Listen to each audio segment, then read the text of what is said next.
सभी संगीत प्रेमियों को हृदय भाव से स्वागत है। दोस्तों, आज हम सिंगिंग सीखने वाले के विषय में समझेंगे। जो मेल फीमेल जो भी लोग सिंगिंग सीखते हैं उनके विषय में हम समझेंगे। अब मैं कोई सिंगर नहीं हूँ, लेकिन मैं आपको इसके विषय में बताता हूँ। देखिए दोस्तों, हम संगीत में सरगम के माध्यम से सीखते हैं। तो दोस्तों, सरगम के माध्यम से इसलिए सीखते हैं कि आपको मार्ग मिले। माध्यम वही है, मार्ग एक ही है, सरगम। सरगम को रटने से या उच्चारण करने से आप सिंगर नहीं बन सकते, ना आप वाद्य प्लेयर बन सकते। भातखंडे जी के शास्त्र में जो लिखा है, जो उन्होंने जो दिया है, तो उन्होंने ये नहीं कहा है कि ये जो मैं आपको दे रहा हूँ ये आप पढ़ लेंगे या रट लेंगे तो आप सिंगर बन जाएंगे या आप वाद्य प्लेयर बन जाएंगे। देखें दोस्तों, भातखंडे जी का जो स्वर लिपियाँ हैं, जो भी शास्त्र बुक है, उसके पहले किसी को नहीं पता था। सब लोग भी गाते बजाते थे, अच्छे गाते बजाते थे। तो जब भी ये सब स्वर लिपियाँ नहीं थी, बाद में भातखंडे जी ने पूरा करके दिया हम लोगों को। तो हम लोगों को एक उन्होंने कहा कि जितने लोग गा रहे हैं इनको ये सही मार्ग पे नहीं चलते हैं, तो इस के माध्यम से वो लोग सही मार्ग अपना चुन के लेंगे, तो फिर सही मार्ग पर अपना संगीत को लेकर चलेंगे। तो हम लोग क्या कर रहे हैं, जो नोटेशन है, जो स्वर लिपि है, थाट राग अलंकार जो भी है, बुक में लिखी हुई चीज़ें हैं, वही हम आपको रटवाते हैं। गुरु आपको क्या करता है, रटवाता है। और जो गुरु है, जो इतने सीखने मतलब गाने बजाने वाले हैं, सभी को तो सरगम से कुछ लेना देना नहीं। जो शिक्षा देने वाला है गुरु, हालांकि वो भी रट के नहीं सीखा है, उसको संगीत प्राप्त हो गया है, लेकिन आपको रटवा रहा है। आप रट रहे हैं, आपको क्या मालूम, गुरु जैसा कहेगा वैसा आप करोगे। तो आप रट रट के अलंकार रट रट के आपने अपना वोकल ऐसा कर लिया है कि आप कभी सुर में गा ही नहीं सकते। आप गाना गाएंगे, ऐसा नहीं कि नहीं गाएंगे, गा लेंगे। किसी किसी का थोड़ा सुर अच्छा होता है, बाकी आप सुर में नहीं गा पाएंगे, आपका इच्छा ही नहीं करेगा कि मैं गाऊं। तो अब इसके विषय में बताता हूँ। देखें, ये आपका सा रे ग म प ध नि, इनके नाम तो अलग हैं, षडज ऋषभ गंधर्व मध्यम। तो ये तो हिंदी के वर्ण हो गए आपके, पंचमाक्षर के जो भी है। तो आपने तो काखा गाखा पढ़ा ही होगा ना, आ ई उ, तभी तो आप लिख पढ़ ले रहे हैं ना, बात कर रहे हैं सबसे, वही है ये। तो उसी को हम रट रहे हैं संगीत के लिए। कैसे आएगा दोस्तों आपको? अच्छा, अब ये जो सरगम है, सारेगामा पाधानीसा, सा के जो जब आप सा का उच्चारण करेंगे तो तालु से है, रे का उच्चारण करेंगे मूर्धा से है, गा का उच्चारण करेंगे कंठ से है, माँ का उच्चारण करेंगे ओष्ठ से है, पा का उच्चारण करेंगे ओठ से है। तो जब हम कोई चीज़ जब गाना गाते हैं ना, तो अगर हमारे नाभि के माध्यम से, अगर हृदय के माध्यम से, दिमाग से होकर नहीं आएगा, तो उसमें सुर ही नहीं होगा, वो किसी को अच्छा ही नहीं लगेगा, बेसुरा होगा। अच्छा चलो, आपने सुर में भी चलो कंठ से आपने गाने बहुत अच्छे अच्छे गाते हैं, तो वो जब तक आप सुनेंगे जब तक, लेकिन आपके हृदय तक वो मतलब हृदय में परिवर्तन नहीं होगा वो सुनकर। तो गाने वाले बहुत हैं, गॉड गिफ्टेड हैं, उन्होंने मतलब बहुत अच्छे अच्छे हैं, गाने सुनने में बड़ा अच्छा लगता है, लेकिन जब तक उसके बाद में हम भूल जाते हैं कौन गाया कौन क्या नहीं। अगर यही चीज़ अगर आपके हृदय नाभि के माध्यम से, अगर जब स्वर की उत्पत्ति होती है, सुर की उत्पत्ति होती है, जब आप बोलते हैं गाते हैं, तो वो एक अलग वो संगीत है दोस्तों।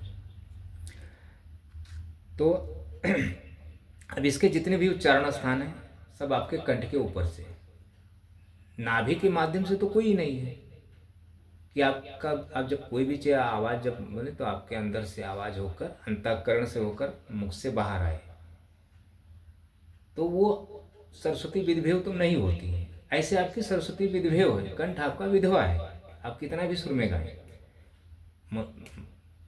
लोग पसंद करेंगे, ऐसी बात नहीं कि नहीं पसंद करेंगे, लेकिन वो सरस्वती विधवे उसको बोलते हैं, कंठ आपका विधवा है। सुहागन कब होगा? जब आपके पेट की नाभि के माध्यम से, मणिपुर चक्र के माध्यम से जब आएगी आवाज अंतःकरण हृदय और तब आपकी संगीत संगीत होगी। तब आप वाद्य भी बजा लेंगे और अच्छी गायकी भी कर लेंगे। जितनी मेहनत करेंगे उतनी अच्छी गायकी कर लेंगे। नहीं गायकी करेंगे तो आपकी जो जीवन शैली है वो आध्यात्मिकता हो जाएगी। आपका जो जिस दुनिया में आप जब अभी तक जी रहे हैं वो दुनिया आपसे अलग हो जाएगी। आप अध्यात्म में चले जाएंगे, सात्विक हो जाएंगे, रासिक से बाहर निकल जाएंगे, तामसिक से बाहर निकल जाएंगे आप, ऐसे। अच्छा तो सात आप देख लें, सात 3 प्रकार के होते हैं। ये बहुत अनिवार्य है फीमेल्स के लिए और मेल्स के लिए, दोनों के लिए दोस्तों। ऐसा नहीं कि ये सरगम आपको बोलना ही नहीं, इसका भी एक समय होता है, बोला जाता है।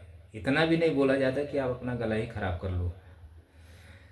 तो ये तालु मूर्धाधन 7 3 प्रकार के होते हैं। एक सा ये है, एक सा ये है, एक सा ये वाला है। अब इसमें से तीनों में आप सा कौन सा बोलते हैं? ये वाला बोलते हैं। तो ये तो दंतय से है, तालु से होकर आता है दंतय। ये सा तो आप बोलिए, इसका तो नाम सड़ज है, तो सड़ज तो हम बोलते नहीं है, तो मूर्धा से है, तालु से होकर मूर्धा से आता है। अच्छा ये जो सा है, ये तो सा हम बोलते ही नहीं, ये भी तालु से है। देखें, तो आपको सरगम के माध्यम से सिर्फ पैटर्न को समझना होता है। अच्छा, फिर अब उस पर हम जब हम सुर साधना जब करते हैं, जब अपनी आवाज़ की उत्पत्ति करते हैं पेट के माध्यम से, नाभि के माध्यम से, हृदय के माध्यम से होकर, तब हम यही चीज़ जब बोलेंगे ना, सारे गामा पधा निसा, तो हमारी आवाज़ वहाँ से आएगी। तो जब वहाँ से आएगी तब यही सरगम दूसरों को अच्छा लगेगा, सुनने में कर्णप्रिय लगेगा, हृदय को परिवर्तन करेगा दूसरे के हृदय में। मतलब वो अगर हम ऐसे ही रटेंगे कंठ के माध्यम से तो कोई पसंद नहीं करेगा, किसी को प्रभाव कुछ नहीं पड़ने वाला दोस्तों, आपको भी नहीं पड़ेगा, दूसरे को भी नहीं पड़ेगा संगीत का। अच्छा ये हो गया। अच्छा अब ये जो ओम है, ये इसको संगीत जब हम आपको सिंगर बनना है तो इसका उच्चारण आपको नहीं करना चाहिए। मुंह का आकार आपका खराब होगा। और ये जो आ है कंठ से है, ओ है कंठोष्ठय है, ऊ है ओष्ठ से है, ओष्ठ, बड़ा ऊ भी वही है, माँ है आपका नासिका, माँ। इसमें तो एक भी नहीं आपके कंठ के नीचे से शब्द है दोस्तों, तो कैसे आप ओम बोलेंगे? ओम से आपका कैसे वाक्य अच्छे शुद्ध में निकलेंगे और सुर में निकलेंगे? नहीं निकलेंगे। तो ओम बोलना गलत नहीं, ओम बहुत सही है, लेकिन हम गाने जब हम सिंगिंग सीखते हैं तो ये चीज़ें हमें नहीं करना है। अगर हमें सिंगर बनना है या हमें वाद्य बजाना है, हाँ आप पूजा पद्धति के हिसाब से आप ईश्वर को याद ध्यान करने के लिए आप ओम बोल सकते हैं, लेकिन संगीत के लिए ना बोलें, आप संगीत में ना जाएं, नहीं तो आप गा नहीं पाएंगे अच्छे से, आपकी आवाज़ अच्छी नहीं होगी। ये ईश्वरीय ठीक है, ये पूजा पद्धति के लिए भगवान को। अच्छा ये हो गया आपका, इतना थोड़ा आपको मैं समझाया हूँ, तो इससे आप बचें। अच्छा आप ले लेते हैं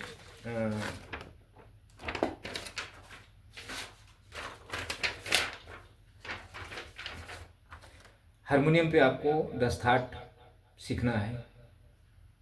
जब आपको दस्तार के विषय में अच्छी हो जाए, पैटर्न पता हो जाए सरगमों के, इसको रटना नहीं है, सारे गामा पा मा पा धा नि सा, ये जब कब रटेंगे, कब आप गाना है, जब आपका गला सही हो जाए, सुर में आ जाए, नाभि से उत्पत्ति होने लगे, तब आप इसको गाएं। हम कहाँ से ले लें? यहाँ से ले लें।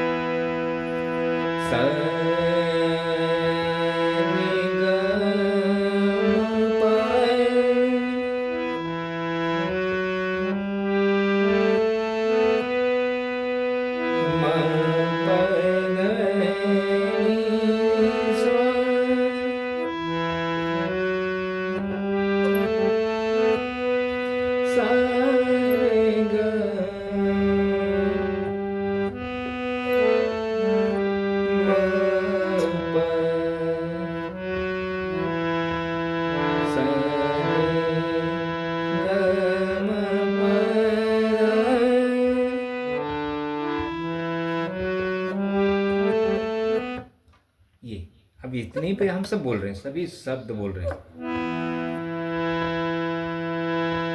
सा रे म प नी सा रे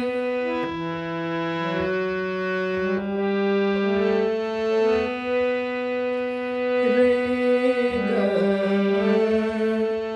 ध नि सा।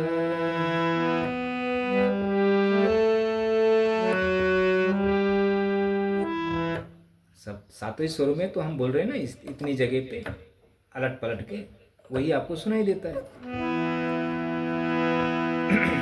आप यहाँ से सा रे ग म प ध नि सा सा नि ध प म ग रे सा। तो ये हमारे कंठ से, हमारे अंदर से निकल रहा है आवाज़ वैसे ही, तो आपको यहाँ सुनाई दे रहा है, ना कि यहाँ से निकल रहा है। तो जब आप सिंगिंग करते हैं, जैसे आप कोई गाना गाते हैं, अच्छा हाँ, ये थोड़ा समझ लो। तो ये आप जब 10 ठाट सीखेंगे तो आपको पैटर्नें यहाँ से सीखनी पड़ेगी। तो जहाँ आपको जैसे भी कोई अगर गा रहा है बंदा, तो आप उसकी स्किल पर ही वो चीज़ें आपको फॉलो करेंगे। अगर म्यूजिक बजा रहे हैं तो आप इंस्ट्रूमेंट पर बजाएंगे, अगर आप गायकी कर रहे हैं तो आपकी स्किल आपके गले के अनुसार आपको इसमें मिलेगा कि हम किस पर गाएं कि हमारी आवाज़ अच्छी लगे। अगर आप काली एक स्केल से गाएंगे तो आपकी आवाज़ अच्छी नहीं लगेगी, काली दो से गाएंगे तो आपकी आवाज़ सुर में अच्छी लगेगी। तो आपको हर स्केल पर गाने, आपका कंठ होना चाहिए, वो कल होना चाहिए, तब आप अपने हिसाब से चूज करके गा सकते हैं, सिंगर बन सकते हैं। अच्छा, हारमोनियम पे आपने सीखा, आपका गला तैयार हो गया, फिर आपको हारमोनियम छोड़ना है। फिर अगर आपको स्टैंड सिंगर बनना है, आपको स्टेज सिंगर विदाउट हारमोनियम पर गाना है, तो आपको हारमोनियम छोड़कर तानपुरा का सहारा लेना पड़ेगा, दूर रख कर उसमें स्वर पे स्वर मिलाना पड़ेगा आपको।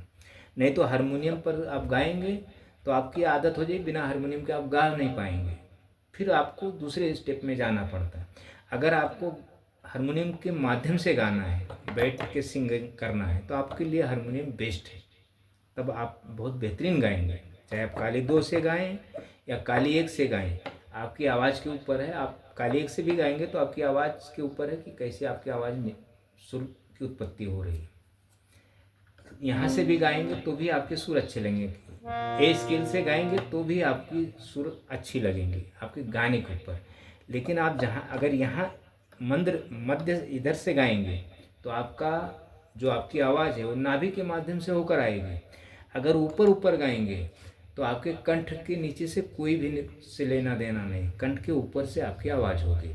तो कंठ के ऊपर से आवाज़ ही होगी, वो आप गॉड गिफ्टेड हैं।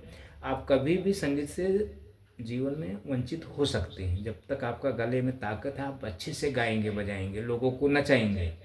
जिस दिन आपकी एज और आगे बढ़ी, जिस दिन गला आपका वीक हो गया गाते गाते, उस दिन आप संगीत से वंचित हो जाएंगे, फिर आप घर में बैठ जाएंगे। ऐसा है, जब स्वर ही नहीं चलेगा तो आप गाएंगे क्या, स्टेज पर क्या प्रोग्राम करेंगे, किसको सुनाएंगे अपने गाने को। अभी ताकत है, अभी कम उम्र है तो आप गा रहे हैं, तो आप गा रहे हैं तो आपके अंदर अहंकार है अनजान में कि हम बहुत अच्छा गा रहे हैं, लेकिन आपने भविष्य के बारे में आपको किसी गुरु ने नहीं बताया। एक मेरा स्टूडेंट आता था, उसका भाई सॉन्ग गाता था, मराठी है, तो मराठी लोगों को आपको पता है ऊंची स्केल में गाना। तो फिर एक दिन मुझे उसका भाई फ़ोन किया, मैं अपने स्टूडेंट को बताया है कि तुम्हारे भाई का 2-4 साल 5 साल में गला ख़राब हो जाएगा। कितने साल से गा रहा, तो बताया उसके बाद वो गा नहीं पाएगा, गाना बंद कर देगा। तो वो यकीन नहीं किया, विश्वास नहीं किया। तो फिर 2 साल के बाद उसके भाई ने मुझे फ़ोन किया कि सर मैं जब ऊपर स्केल जाता हूँ तो मेरा मतलब ये ऐसा प्रॉब्लम होता है। तो मैं बोला एक बार आओ मेरे पास, मैं आपको समझाऊँ। तो वही समझाने के लिए मैं आपको अपने पास उसको बुला रहा था, तो आया ही नहीं वो। तो अभी 2-4 दिन पहले मेरा जब स्टूडेंट आया तो बताने लगा कि उसका गला भी काम नहीं करता, भी गा नहीं पाते। तो मैं उससे बोला कि 4-5 साल पहले मैंने आपको बताया था यही बात है। तो यही सबके साथ भी होता है, ऐसा ज़रूरी नहीं कि एक के साथ होता है। हाँ, कोई कोई रहता है जो मतलब मार्ग चेंज हो जाता है उसकी, तो वो नीचे आ जाता है, ऊपर से नीचे आ जाता है, तो फिर वो उसकी संगीत बच जाती है। ऐसा संगीत की लाइन में, संगीत बहुत रिस्क है दोस्तों, बहुत रिस्क है। अनजाने में आपने गा बजा लिया, गला चिल्ला लिया, आपका गला क्रैक हो गया, फिर उसके बाद आपके जीवन में संगीत नहीं है, तो संगीत खत्म। फिर आप सोचेंगे हम सीख नहीं पा रहे हैं। अच्छा, गुरु भी वैसे ही है, क्योंकि गुरु को तो फीस लेना है। अगर आपको गुरु सत्यता बताते चलेगा तो एक भी स्टूडेंट नहीं आएगा, सब भाग जाएंगे। उसका पहली बात, उसके बाद पे यकीन भी नहीं करेंगे। हमारे साथ तो ऐसे ही हुआ है दोस्तों, ऐसे ही हुआ है हमारे साथ। तो इसके लिए अब यूट्यूब पे कैसा है, मेरा वीडियो है, आप एक वीडियो देखेंगे, 2 वीडियो देखेंगे, 4 तो देखेंगे, तो समझ, एक से नहीं समझेंगे, 2 से नहीं समझेंगे, एक में मुझे गाली देंगे, एक में मुझे भला बुरा कहेंगे, तीसरे में जब आपको सत्य समझ में आ जाएगा तो फिर आप बोलेंगे यार ये गुरु सही है। तो सत्य तुरंत समझ में नहीं आता, समय लगता है उसको। तो ऐसा है दोस्तों। तो ये चीज़ें ये अलंकार है, तो इसको हमें फिंगर के माध्यम से पैटर्न सीखना होता है, इसकी सुर को हमें समझना होता है। ये हो गया। अच्छा, अब एक सॉन्ग ले लें। अच्छा, अब ये सॉन्ग सीखने के लिए, चाहे आप गायकी करते हो या आप वाद्य बजाते हो, ज्योति से ज्योति जगाते चलो, प्रेम की गंगा बहाते चलो।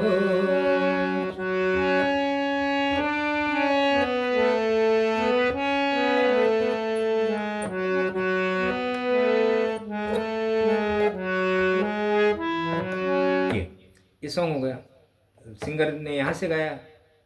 अच्छा, अब हमारा गला यहाँ से नहीं चलेगा तो हम काली दो से गाएंगे यही सॉन्ग को। ज्योति से ज्योति जगाते ज्योति से ज्योति जगाते चलो, प्रेम की गंगा बहाते चलो। यहाँ से मुझे गले में ज़्यादा जोर नहीं है, तो यहाँ से हम अच्छे से सुर में गाएंगे, हरकत लेकर गाएंगे, जैसे भी। यहाँ से गाएंगे तो यहाँ से मेरा गला तैयार नहीं है, यहाँ से गाएंगे नहीं है। गॉड गिफ्टेड व्यक्ति इन्हीं को फॉलो करने वाला, यहाँ से गाएगा, यहाँ से गाएगा, यहाँ से गाएगा, यहाँ से गाएगा, ऐसा है। तो यहाँ से सुर तो सुनने में अच्छे लगते हैं क्योंकि आवाज़ तेज होती है, वही बेहतरीन होती है, लेकिन इसका समय बहुत कम होता है, इसकी मतलब आगे चल के ख़त्म है कहानी। ये हवे में उड़ना, हवे में उड़ना इसको बोलते हैं, ऊपर, धरती को छोड़कर ऊपर रहना। तो देखें दोस्तों, एक ना एक दिन धरती पे तो गिरना ही गिरना है। तो इससे अच्छा आप धरती पर जुड़ के ही आप सिंगर बने, धरती से जुड़कर, धरती में उड़कर नहीं, धरती से जुड़कर। अब ये हम यहाँ से गाते, ज्योति से ज्योति जगाते चलो, प्रेम की गंगा बहाते चलो।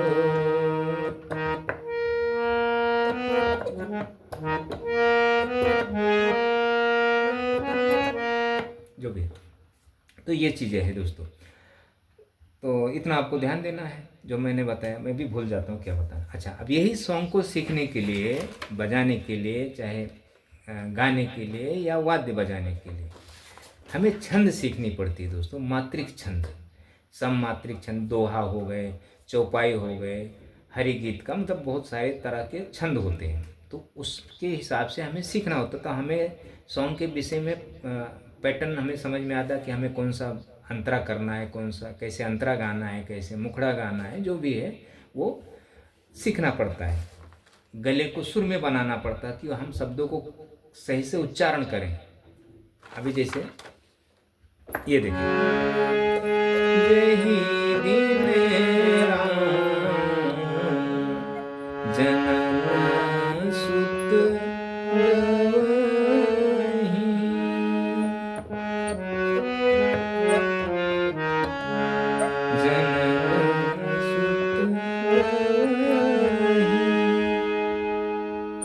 तीर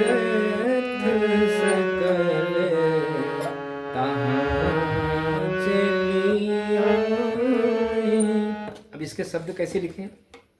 जही दिन राम जन्म सुत गवई, ये मात्रिक है। तीर्थ सकल तहाँ चलियाम, तो ये शब्दों को आपको बोलने सीखना पड़ता है, तब जब आपके जो ना वो वोकल है शब्दों को बोल पाता है सही से। फिर इसको हम क्या ले लेंगे? जन्म महोत्सव सवई सुजान,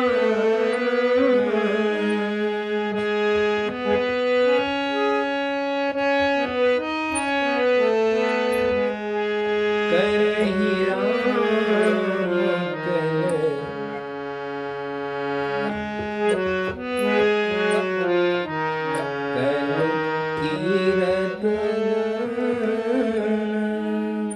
तो ये चीज़ें हमें सीखनी पड़ती हैं, चाहे फीमेल हो चाहे मेल हो।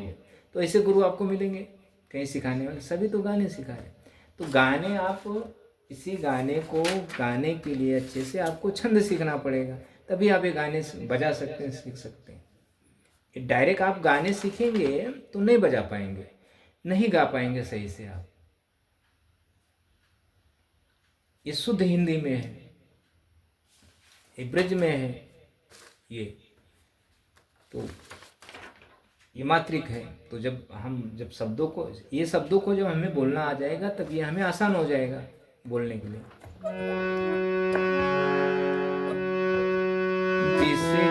जिसका न कोई संगी साथी,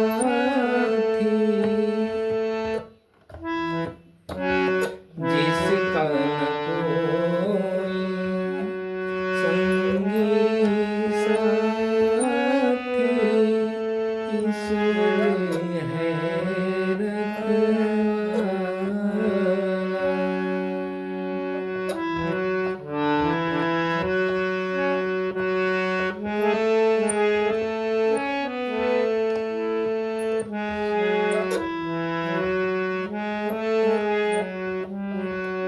ऐसे तो इतना आपको ध्यान देना दोस्तों, और मुझे फॉलो करते रहें। और जो भी मैंने इसके विषय में ध्यान देना दो। मैं ये नहीं कहता हूँ कि आपको ये बोलना नहीं है, इसको भी बोलना है। जब आपका गला सही हो जाए तब इसके ही माध्यम से हमें अपने गले को रखना है। जैसे हमने एक अलंकार पलटे ले लिया, सारे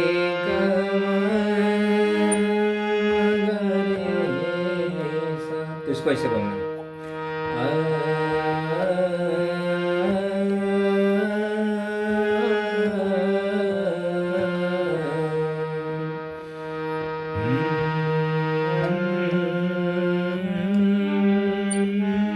अच्छा कोर्स देखें,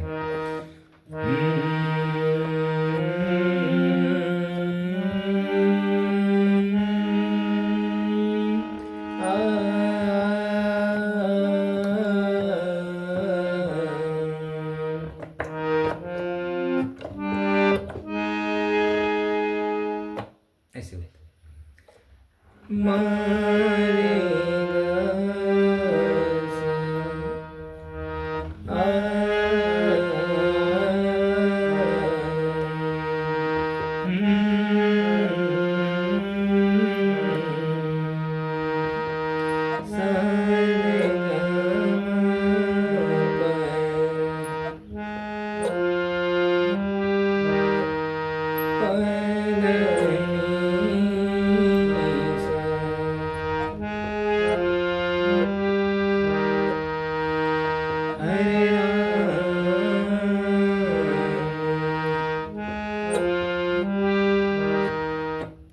ओकल ऐसे होता है दोस्तों।